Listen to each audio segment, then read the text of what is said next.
চোখ দিয়ে গুনাহ করে, এই মোবাইলে নারী দেখে, ছবি দেখে, উলঙ্গ দৃশ্য দেখে, হারাম নাজায়েজ ছবি দেখে, রাস্তায় দেখে বেপর্দা বেহায়া নারী দেখে, নিজের আত্মীয় স্বজনের থেকে হোক আর রাস্তার মহিলা হোক, প্রত্যেক মানুষের চোখে যা দেখে হারাম তা অন্তরে আইসা জমা হয়।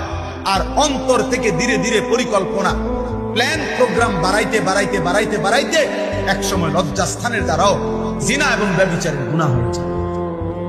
নাউযুবিল্লাহ, নাউযুবিল্লাহ, নাউযুবিল্লাহ। আজকে ছেলেরা তোমাদের চেহারা দেখলে বোঝা যায় বাপ, মাত্র বয়স 18 বছর, চেহারার মধ্যে রসকস নাই। 16, 18, 20 বছরের ছেলেদের সাফা ভিতরে ঢুকে গেছে। তোমাদের চুল দেখলে বোঝা যায়, তোমাদের চেহারার বিমর্ষ ভাব দেখলে বোঝা যায় গুনাহ করতে করতে তোমরা ক্লান্ত। গুনাহ করতে করতে অনেক ছেলে আছে, আমি তো জানি ভাই, আমার অনেক ছেলের সাথে সম্পর্ক আছে, শত শত ছেলের সাথে। ওরা নিজেরাও হুজুর মাঝে মাঝে গুনাহ করতে করতে ক্লান্তি, অর্থাৎ মোবাইল দেখতে দেখতে আর ভাল লাগে না, তো এমনি হাত টানা দিয়া মানে শুধু শুধু টানতেছে, মানে আর ভাল লাগতেছে না, কি করবে, তার জবান দিয়া তো আল্লাহর নাফরমানের শয়তান তারে এমন মোহর মারিয়া দিছে, 2-4-10 ঘন্টাতে তো এই নাফরমান মোবাইলের এই দৃশ্যগুলো ছাড়া, মোবাইলের আর বন্ধুদের আড্ডা ছাড়া একটা বার তার মুখ দিয়ে আল্লাহ এই শব্দটাও বাইরে।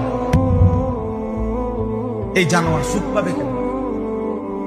এই হাইওয়ান সুখ পাবে কেন?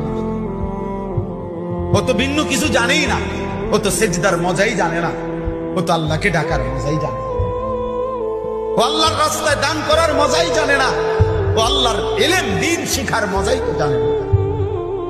বড় পীর আব্দুল কাদের জিলানী রাহমাতুল্লাহ আলাইহি বলছেন, দুনিয়ার রাজা বাদশারা যদি জানতো আমি আব্দুল কাদের রাত গভীরে তাহাজ্জুদ নামাজে যখন সেজদা দেই, আমার এই কপালটা যেটুকু মাটির মধ্যে যখন লাগে সেজদাতে, উনি বলেন আমি তখন যেই মজা পাই, যেই সুখ পাই, যেই আনন্দ পাই, আল্লাহর কসম তিনি বলেন দুনিয়ার রাজা বাদশারা যদি যা টের পাইতো, তাহলে আমার থেকে বন্দুক ঠেকাইয়া ওই সুখ ছিনাইয়া নেওয়ার চেষ্টা করত।